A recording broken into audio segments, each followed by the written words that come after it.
Ce programme vous est présenté par la région Grand Est. Le Crédit agricole Alsace-Vosges au service de nos territoires et de ceux qui y vivent.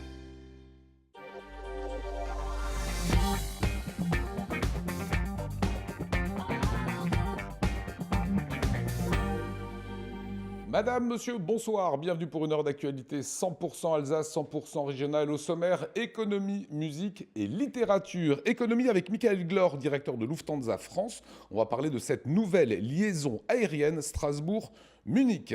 Nous retrouvons le reggaeman, c'est une véritable star en Allemagne, l'artiste Niaman, pour un concert qui aura lieu à l'Iliade le 4 avril. Et en fin d'émission, Richard Andrieux, qui est un auteur alsacien, signe L'intruse, et on en parlera avec son auteur dans quelques minutes. Avant cela, c'est le JT. JT danse, puisqu'une partie de nos équipes est même du côté de Lille. Camille Roland.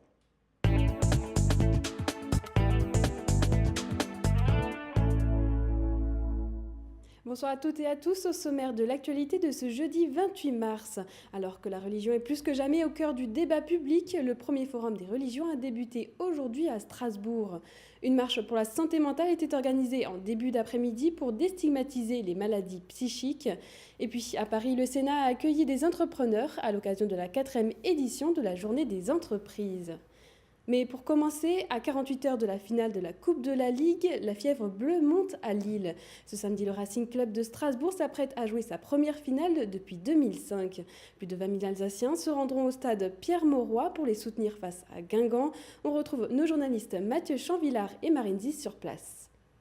Et oui, c'est effectivement ici, au stade Pierre-Mauroy de Lille, de Villeneuve-d'Ascq, pour être tout à fait précis, que le Racing tentera samedi soir, dans 48 heures, donc de soulever son premier trophée depuis 2005. Le dernier, c'était justement une Coupe de la Ligue, déjà au Stade de France. Ce sera à Lille, ici, donc samedi, devant près de 20 000 supporters alsaciens. 2005, en 14 ans, il s'est passé beaucoup de choses. Ce club, vous le savez, évidemment, a connu différentes relégations, les années noires, la liquidation, est reparti du monde amateur et tentera donc de boucler la boucle, en quelque sorte, et de soulever un nouveau trophée ici. Strasbourg-Guingamp affiche peut-être des équilibres sur le papier. Guingamp était longtemps lanterne rouge de la Ligue 1, alors que le Racing se promène depuis un bon bout de temps dans la première moitié du classement. Mais regardez ces chiffres depuis fin janvier et leur demi-finale, les Strasbourgeois et les Guingampais ont deux trajectoires un petit peu opposées. Le Racing n'a pris que 4 points sur les 7 derniers matchs joués depuis sa demi-finale contre Bordeaux. Aucune victoire, 4 matchs nuls. Certains étaient plutôt des bons matchs nuls, des points pris contre Lyon, à la Méno, contre Lille également, mais aussi 3 défaites, 4 petits points pris seulement sur 21. Dans le même temps, Guingamp a quitté la dernière place du championnat. 2 victoires pour les Bretons, 2 matchs nuls, 8 points de prix, c'est quand même 2 fois plus que le Racing. Alors, le Racing est-il encore favori de cette finale? Écoutez les joueurs du Racing à ce sujet. Non, pas du tout. Pas du tout, parce que nous, ça fait, je prends la dynamique actuelle, ça fait 7 matchs qu'on n'a pas gagné en championnat. On est en manque de résultats. Guingamp, c'est bien ressaisi depuis quelques matchs, donc non, honnêtement, c'est du 50-50 et c'est pas pour faire de la fine bouche. Hein. Les chances, elles sont partagées, c'est 50-50, il n'y a pas de grand, de petit, il n'y a pas lui qui est classé dernier, avant-dernier, lui premier. Je pense que c'est une finale. Tout peut arriver dans une finale. C'est du 50-50, donc à écouter les joueurs strasbourgeois. En championnat, d'ailleurs, les deux équipes se sont déjà affrontées à une reprise lors du match aller en Bretagne. Les deux équipes s'étaient séparées. D'ailleurs, justement, là aussi, sur un match nul, un but partout, il faudra un vainqueur, évidemment, ici au stade Pierre-Mauroy samedi soir. Strasbourg-Guingamp affiche insolite, peut-être, en finale de Coupe de la Ligue.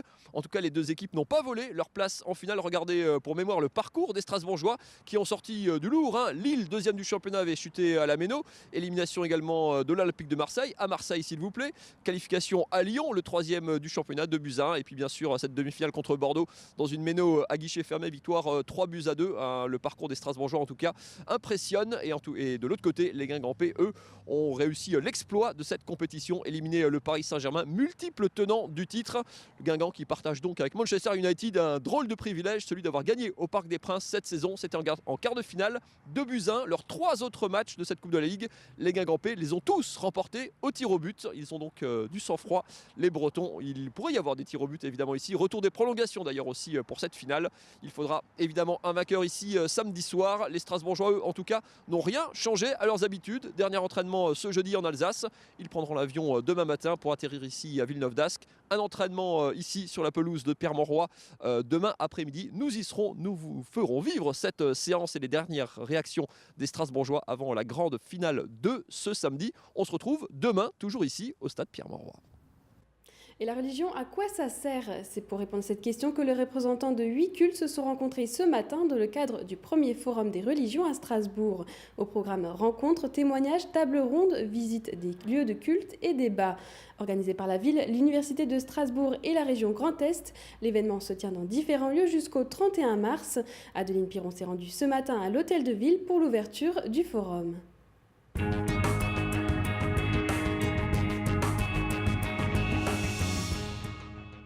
Le drapeau tricolore à côté du mot religion, ça fait souvent grincer des dents. Parler de religion, c'est parfois tabou, voire pour certains une atteinte à la laïcité. Alors on ne dit pas en quoi l'on croit ou ne croit pas. Mais en Alsace, c'est différent. La ville de Strasbourg, la religion et l'Université de Strasbourg organisent un forum des religions, une première en France. Ce forum des religions pourrait avoir lieu ailleurs en France, bien évidemment, mais à Strasbourg, nous avons une habitude et une longue tradition dans le domaine du dialogue interreligieux.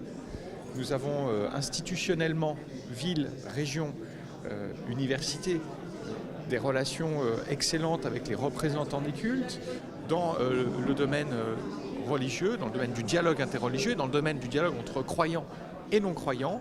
Il est vrai que nous avons une habitude particulière et nous sommes fiers qu'encore une fois aujourd'hui cette première se fasse à Strasbourg. Un dialogue interreligieux plus développé qu'ailleurs et qui tient en partie à l'histoire de l'Alsace.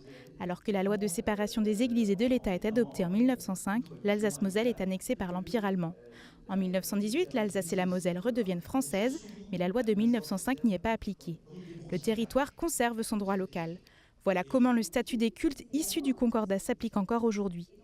Depuis 1802, les cultes catholiques, protestants, luthériens et réformés et le culte israélite sont reconnus. Une histoire différente donc et qui a tendance à surprendre.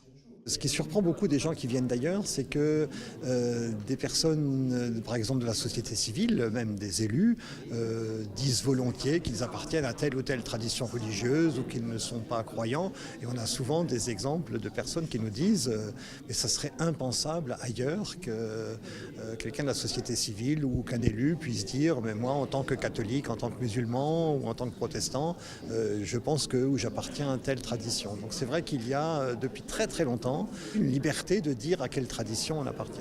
Depuis le Concordat, la société s'est transformée, elle est devenue multiculturelle et multicultuelle.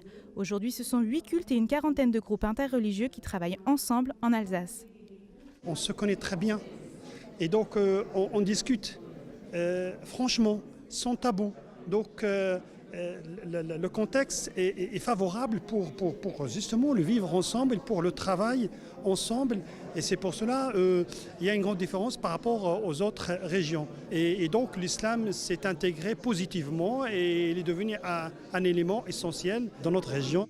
Le phénomène religieux se vit différemment ailleurs, comme à Toulouse par exemple, où le grand rabbin a exercé ses fonctions avant d'arriver à Strasbourg.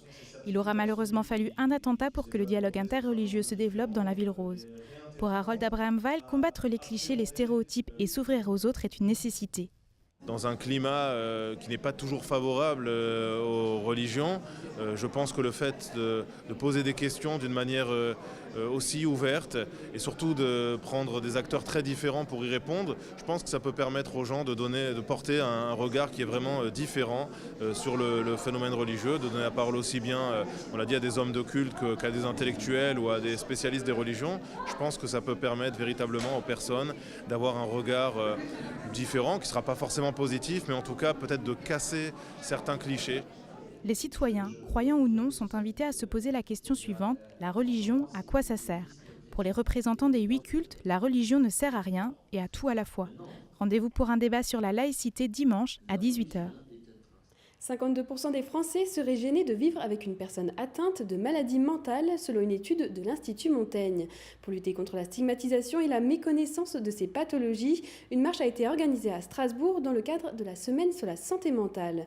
Lors de cette 4e édition, ils étaient plusieurs centaines à défiler, depuis la place de l'Étoile jusqu'au conseil départemental.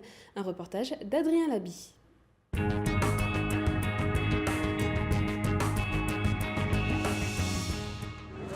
Si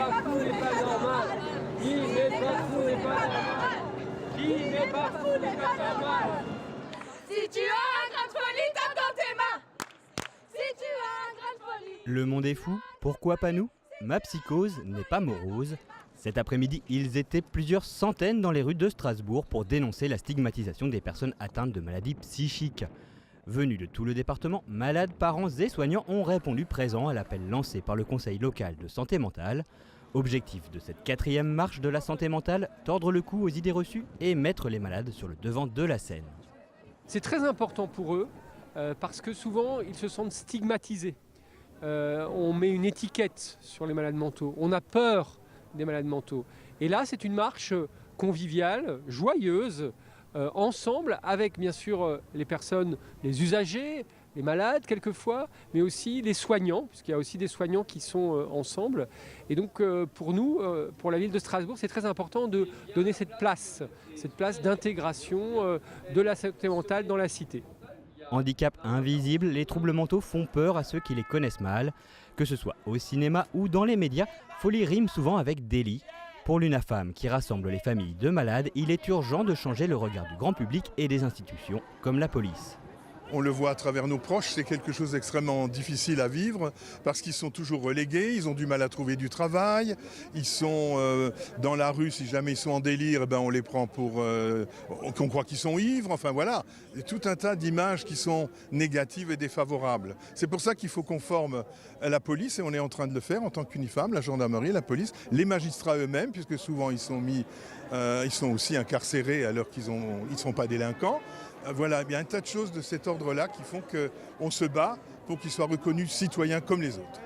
Dans le monde du travail, les malades paient également le prix de cette mauvaise image. De nombreuses portes leur restant fermées, l'obtention d'un emploi ne mettant pas non plus toujours fin aux discriminations. J'ai travaillé dans un organisme bancaire pendant 18 ans comme analyste programmeur. J'avais un diplôme AFPA. J'avais la moitié de la paye d'un autre qui faisait le même boulot que moi. En fait, quand il cherchait à embaucher quelqu'un, il voulait que la personne soit reconnue comme travailleur handicapé afin qu'il puisse toucher un avantage. Mais je faisais le travail comme tous les autres. Associations et institutions se rencontrent depuis 2013 dans les conseils locaux de santé mentale pour faire évoluer les prises en charge.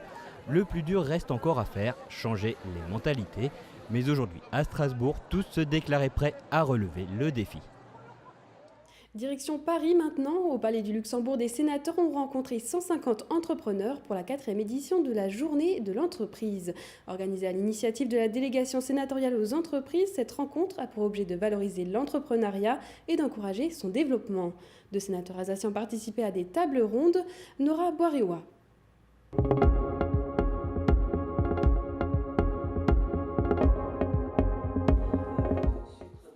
Entre le monde des sénateurs et celui des entreprises, il y a peu de passerelles. Alors pour en savoir plus, Patricia Schillinger, sénatrice du Haut-Rhin, a passé 3 jours en immersion dans une société agroalimentaire basée à Mittelhausen. Une expérience qui lui a apporté beaucoup et qu'elle relate lors de cette 4e journée des entreprises au Sénat. L'entrepreneur, qui est Eric Collin, m'a dit arrêtez avec toutes les normes, on ne suit plus.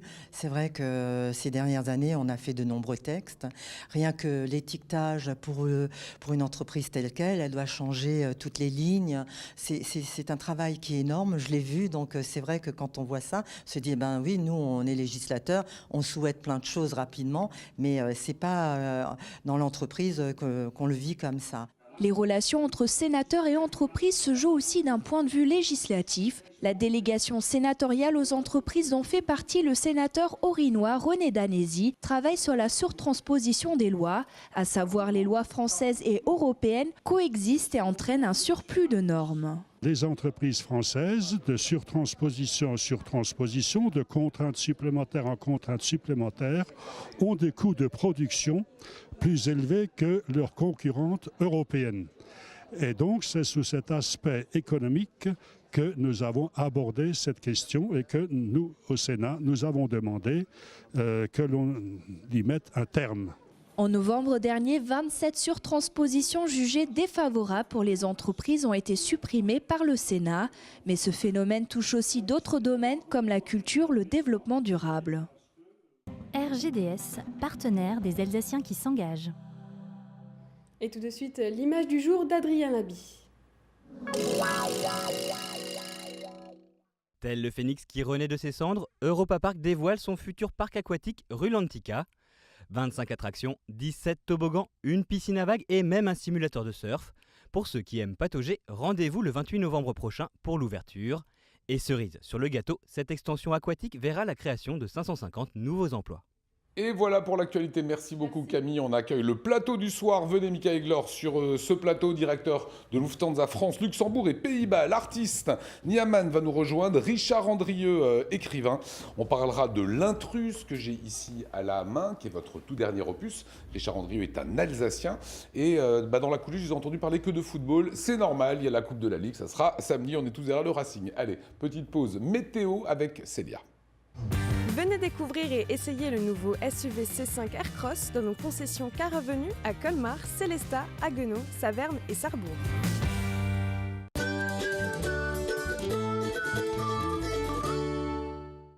Bonjour à toutes et à tous, je suis ravie de vous retrouver pour votre météo de ce vendredi. On regarde tout de suite ce que nous réserve le temps. Et pas de grand changement prévu dans votre météo en ce vendredi.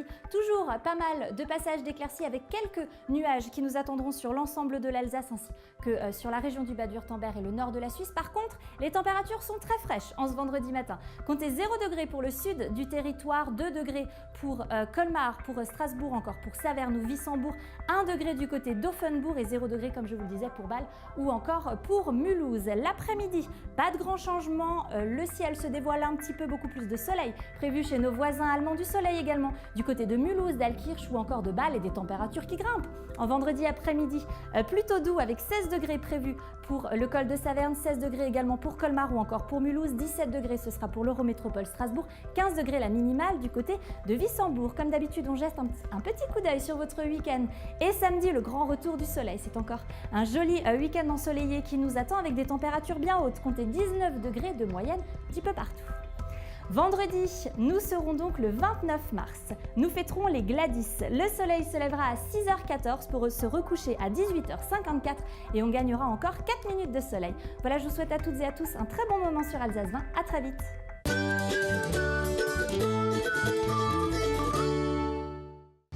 Venez découvrir et essayer le nouveau SUV C5 Aircross dans nos concessions Car Avenue à Colmar, Célestat, Haguenau, Saverne et Sarrebourg. Et on va s'envoler maintenant un peu de développement économique avec notre invité Michael Glor. Vous êtes le directeur France, Luxembourg et Pays-Bas pour Lufthansa. Comment allez-vous ? Ça va très bien, merci. Voilà, c'est plutôt une grosse actualité qui vous attend puisqu'à partir du 9 avril, il y a une nouvelle destination qui va se créer à partir de l'aéroport de Strasbourg-Ensheim sur Munich. Pourquoi ce choix comme ça de s'ouvrir sur le hub munichois ? Écoutez, pour nous, on a une stratégie de province en France, donc on n'est pas uniquement à Paris, le Lufthansa Group, donc Strasbourg, ça fait partie de la province, c'est une ville très dynamique et on est très fiers d'ouvrir cette connexion. Voilà, vous êtes très fort sur la ville de Francfort, ça on le sait. Munich, vous ciblez quelle population pour les amener à Munich au départ de Strasbourg ? Munich, c'est à la fois une ville qui est, en tant qu'économique, elle est très forte, mais aussi touristiquement, elle est très intéressante. Après, derrière, il y a tout un réseau de plus de 140 destinations qui sont proposées. Donc, vous faites le choix. Voilà, parce qu'on connaît un petit peu de l'Allemagne, Francfort, qui est un vrai hub, au même titre que Paris-Charles de Gaulle. Munich se positionne comment par rapport à un Francfort ou à un Paris ? Je sais bien que Francfort, vous connaissez bien ici, ouais. Grâce à la ligne bus qui est déjà mise en place. Munich, c'est l'aéroport qui est beaucoup plus dynamique, il y a beaucoup plus de croissance Lufthansa. Les nouveaux avions A350 qui sont la dernière génération des longs courriers sont basés à Munich et l'aéroport lui-même est connu bien pour sa qualité supérieure par rapport aux autres aéroports en Europe. Donc on partira de Strasbourg et arrivé sur Munich, on pourra rayonner un petit peu partout en Europe, c'est ce que vous dites. 140 destinations, 46 pays. Ouais, c'est pas mal quand même. Combien de vols à partir de Strasbourg vont aller sur Munich chaque semaine ? On vous proposera 5 vols par jour, du lundi au vendredi. À partir du 9 avril avec un avion avec 90 sièges. Ok, donc, c'est bien, c'est une bonne jauge déjà. Est-ce qu'il y a d'autres lignes que vous allez ouvrir ? Parlons de l'Alsace, parce que c'est celle qui nous intéresse. Est-ce qu'on peut imaginer que Lufthansa propose d'autres lignes prochainement au départ de Strasbourg ? On a travaillé sur le plateau ouest de la France dans les derniers 2 ans. On a ouvert Nantes et Bordeaux. Aujourd'hui, cette année, c'est Strasbourg et c'est tout. Ça sera ça. J'ai regardé un petit peu comment se situait la première compagnie aérienne européenne en nombre de passagers, et c'est vous. Oui. On a un petit peu plus de 130 millions de passagers en 2018. On a eu des bons résultats l'année dernière, en espérant maintenant que ça continue grâce aussi aux Strasbourgeois qui vont les bienvenus sur nos lignes. Exactement. Voilà, je rappelle que vous êtes le directeur France, Pays-Bas et Luxembourg. Comment ça s'organise la concurrence comment s'organisent les offres avec la concurrence? On sait que Air France, deuxième compagnie, ou Ryanair, ça c'est un petit peu compliqué sur les chiffres. Peut-être que vous pouvez me répondre. Lufthansa première, deuxième c'est qui pour vous? En tant que passager, ouais. C'est Lufthansa, c'est la première. Et en deuxième? Je pense que c'est Ryanair en Europe. Ryanair en Europe. C'est quoi la concurrence? Comment est-ce que vous luttez? Vous luttez sur les prix? Vous luttez sur des nouvelles liaisons pour être le plus partout? Alors le prix, bien sûr, c'est très important, donc il faut toujours être compétitif par rapport au prix. Après, il faut jouer la qualité. Et là, je pense que grâce à nos hubs, donc aux aéroports, Munich particulièrement, qui est un aéroport de qualité, qui est connu pour la qualité, pour des bonnes connexions, c'est facile pour les passagers aussi de changer de vol, d'aller sur les longs courriers. Après, je pense que Lufthansa ici en Alsace c'est bien connu, apprécié aussi. Donc, je pense qu'on rentre dans le cadre, on sera compétitif par rapport au prix. Le direct jusqu'à Munich, c'est à partir de 79 €. D'accord. Donc voilà. Et on pourra enfin partir de Strasbourg et aller à peu près partout en Europe. Moi, ça me va. Hein. Pas seulement en Europe, mais aussi en long courrier. Hein. Donc, aux US, aussi. En Asie, il y a beaucoup de destinations à long courrier également. Voilà, Michael, c'est une ligne à suivre. Ça s'ouvrira le 9 avril. Vous restez avec nous. On va marquer une toute petite pause. À suivre, c'est Niaman. C'est le reggaeman qu'on se connaît depuis très très longtemps. Et L'Intruse, c'est le nouvel opus signé de Richard Andrieux. C'est juste après ça.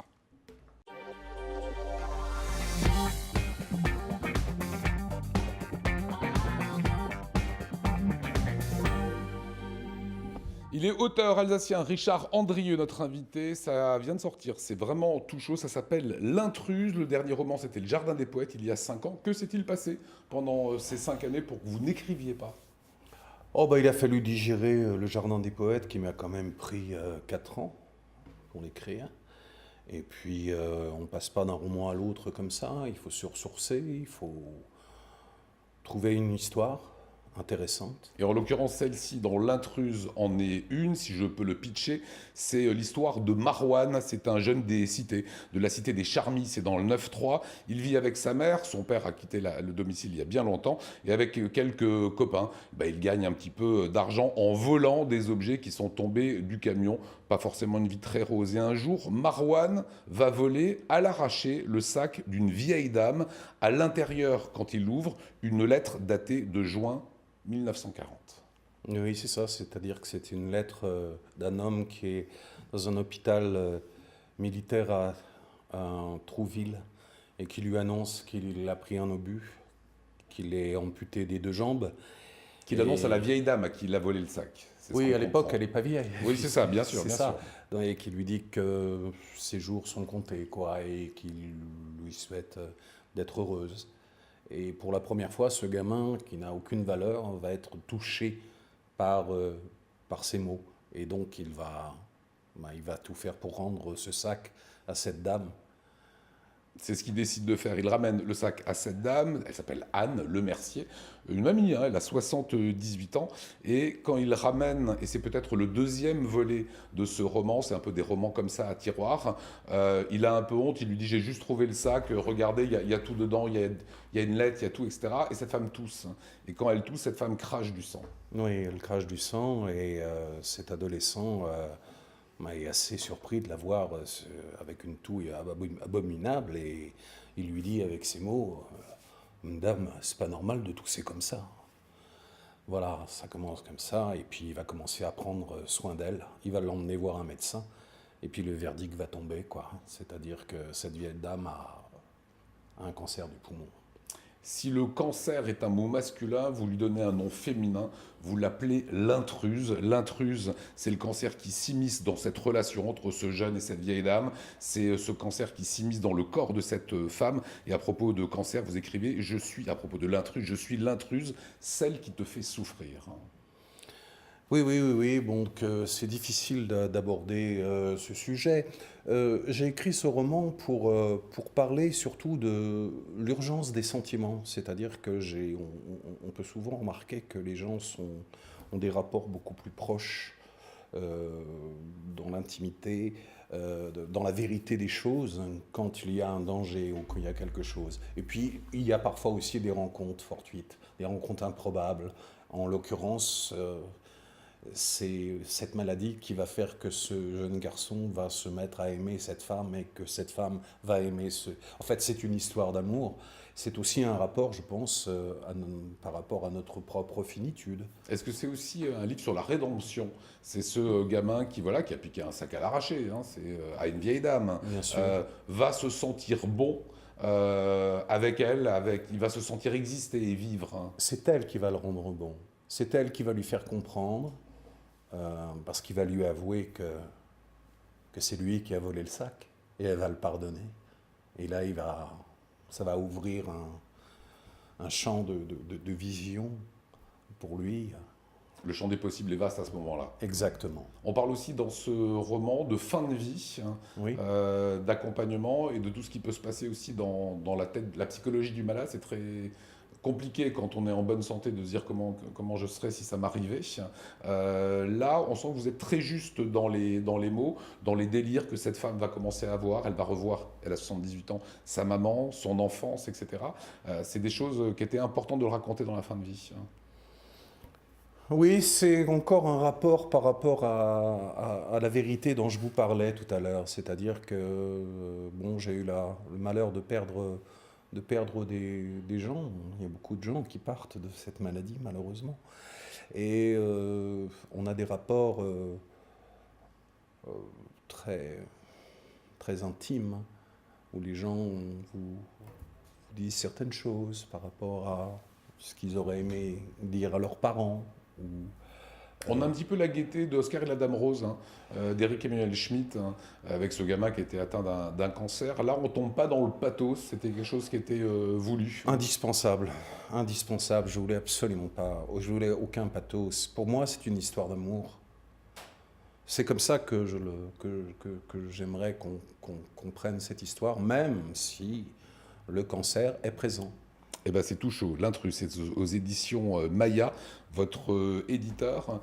Et je vous laisse, prenez le temps de voir édition-maya.com si vous voulez tout simplement commander par Internet ce livre. Vous restez avec nous, Richard, je vous sais musicien aussi, c'est une de vos passions. Ça tombe plutôt pas mal parce qu'on a Niaman sur ce plateau. Ça va, Niaman? Très bien. Je l'ai dit, ce garçon est une véritable star en Allemagne. Pourquoi t'aimes pas quand je dis ça? C'est le mot star qui est galvaudé aujourd'hui. C'est le mot star, mais pourtant il y a un peu de métier quand même. Ça fait une vingtaine d'années. Et on a retrouvé ces images sur la ZDF. Regardez.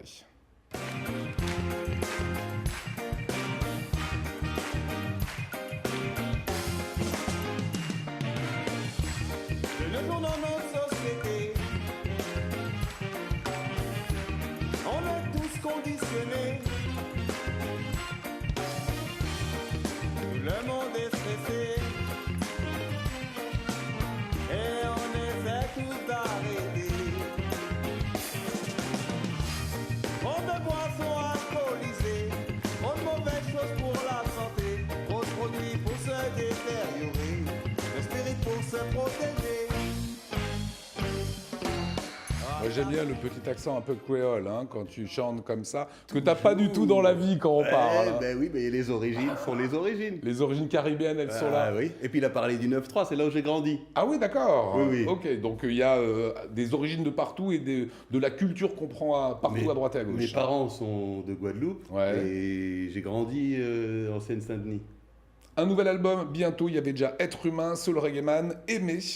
À quand le nouvel album de Niaman? Je viens de l'enregistrer. Et il est en mixage en ce moment. Et sur la scène de l'Iliade, ça sera le 4 avril. Oui. Qu'est-ce que vous allez... Quand on a comme ça quasiment 20 ans de carrière, je peux le dire Oui. On n'est pas loin. Ah oui. Il y a des petits poils blancs là. Oui. Chaque fois que je la laisse repousser, elle change de couleur. Il y a des incontournables, des titres qu'on est forcément obligé de jouer? Non, on s'oblige à rien, mais il y il y a des titres que je sais que les gens aiment bien, alors je les rejoue. Voilà, je me suis laissé dire que tu t'entoures de nouveaux musiciens maintenant. Enfin, j'ai un acolyte avec qui j'ai l'habitude de bosser. Et puis j'ai recontacté des musiciens avec qui j'avais travaillé il y a très longtemps, qui étaient partis, qui sont partis en Chine, et puis ils sont revenus dans le coin, donc je les ai rappelés pour qu'on puisse enregistrer comme on enregistrait avant live. Ah ouais, pas chacun joue son petit morceau. Non, ça me fatigue ça. À l'ancienne, quoi. Oui, à l'ancienne. C'est quoi les références de Niaman musicales? Ce que j'écoute en ce moment beaucoup, c'est Nat King Cole, j'adore Nat King Cole. Quelle voix, quelle pureté. Ah, c'est une tuerie. Voilà, tu avais fait les premières parties d'Alpha Blondie, des Nègres Marrons, de Yannick Noah, de Sinsé Milia. Belle carrière en Europe. Je vous propose un petit extrait de Toc Toc Toc. C'était un des derniers clips, regardez. Knocking inside, love in my heart tonight. A magic has begun tonight. Whole house will be as one. Toc toc toc, it's knocking inside. Love in my heart tonight. A magic has begun tonight. Whole house will be as one.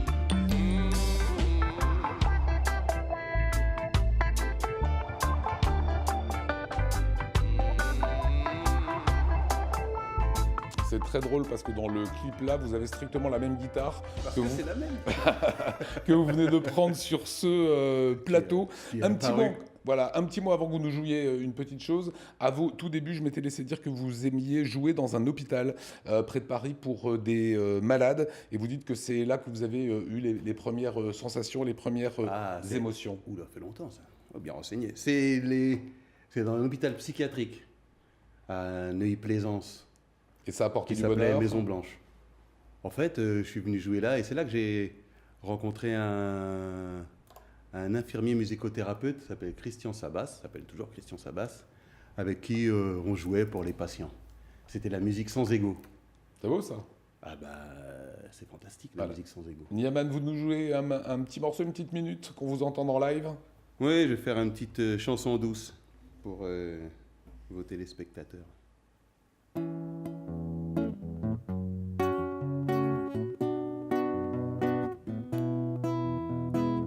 Solitaire, autrefois, loin de toi je supportais l'ennui, c'est l'espoir qui me consolait, d'où ma demande d'aujourd'hui.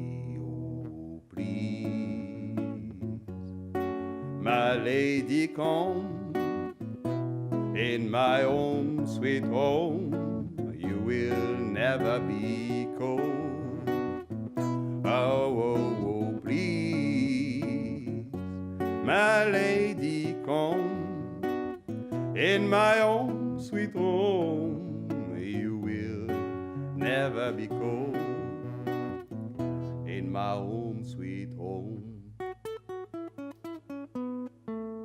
Voilà, sur le plateau de 24 heures en Alsace. Il faut s'attendre à quoi le 4 avril à l'Iliade? Combien de musiciens sur scène? Quel titre? On est 5, il y a 5 musiciens et moi. Donc ça va être et chaud. On va leur jouer. Normalement j'ai prévu 25 titres, peut-être un peu trop, on va pas les saouler trop, mais au moins 22 titres. Voilà. Et avec des morceaux des anciens albums. Et le nouvel album, il y a 16 titres. Là, je leur joue les 16 titres total. Voilà, grosse nouveauté, très connue en Allemagne. Ici, ça fait des années que vous tournez. C'est quoi le plan, la suite ici sur la France? Tourner? Oui.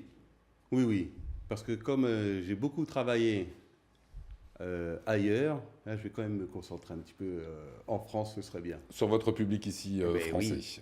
Voilà, vous restez avec nous, il nous reste une petite minute. Niaman, vous avez vu l'affiche, c'est le 4 avril, ça se passera à l'Iliade, allez-y nombreux. Et allez découvrir cet artiste charmant, qu'on vous aime et vous le savez. Un petit mot encore avec Michael Glor, notre directeur Lufthansa France, Luxembourg et Pays-Bas. Un dernier mot sur cette nouvelle ligne, ça va s'ouvrir à partir du 9 avril. Rentabilité, il en faudra, donc ça, vous êtes en train de dire quoi aux gens pour les faire venir? Venez, partez à partir d'Ensheim, c'est ça? Écoutez, c'est très simple. Jusqu'à ce moment-là, Munich, c'était à 4 heures de train ou de voiture. Maintenant, c'est à 55 minutes. C'est tout. Voilà, et c'est plus agréable que de prendre un bus. On est Exactement. déjà directement dans le voyage. On suivra ça de très près. L'Intruse, c'est signé de Richard Andrieux. Bravo pour cet opus, qui est un livre sur la vie et sur les sentiments. Voilà, ça a été un plaisir. Je vais vous libérer, nous on va repartir de suite dans l'actualité avec le magazine du logement et de l'habitat. C'est évidemment avec nos partenaires de la CIBAR. Et j'en profite juste pour vous remercier pour votre fidélité. Vous avez fait d'Alsace 20 aujourd'hui la première chaîne en Alsace. Un grand merci à vous. C'est parti pour la CIBAR.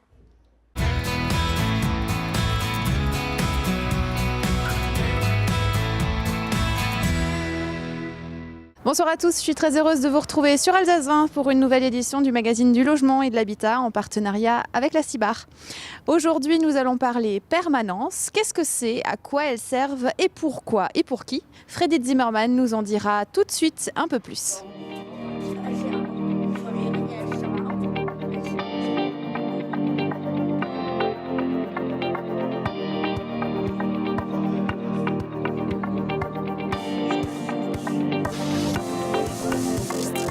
Freddy Zimmermann, bonjour. Bonjour. On vous a vu discuter avec des résidents de la résidence senior de Reichshofen où nous nous situons aujourd'hui. Pourquoi ils sont venus vous voir aujourd'hui? Ils étaient déjà pas contents, l'ouverture était il y a à peine quelques instants, quelques mois. Qu'est-ce qu'ils sont venus faire? Ils sont venus à notre rencontre parce que c'était une permanence que nous tenons ici dans la salle commune de la résidence. Et c'est quoi exactement les permanences? En quoi ça consiste? Alors les permanences consistent à être présents dans une tranche horaire bien précise, à des journées précises dont les locataires ont connaissance. Et les locataires viennent donc nous rencontrer. C'est un peu comme quand on va chez le médecin. Et ils viennent nous faire part de leurs soucis, nous parler, nous poser des questions. Et nous sommes à leur écoute et nous essayons de régler leurs problèmes. Alors juste qu'on comprenne bien, les permanences, elles sont mises en place uniquement dans les résidences seniors de la CIBAR, pas dans les autres immeubles et dans les locaux, autres immeubles en location. Voilà, cette forme de permanence n'existe que dans nos résidences seniors, mais nous étudions actuellement une autre forme de permanence et de décentralisation dans les territoires pour les autres structures. C'est quoi les doléances des résidents? Pourquoi ils viennent vous voir?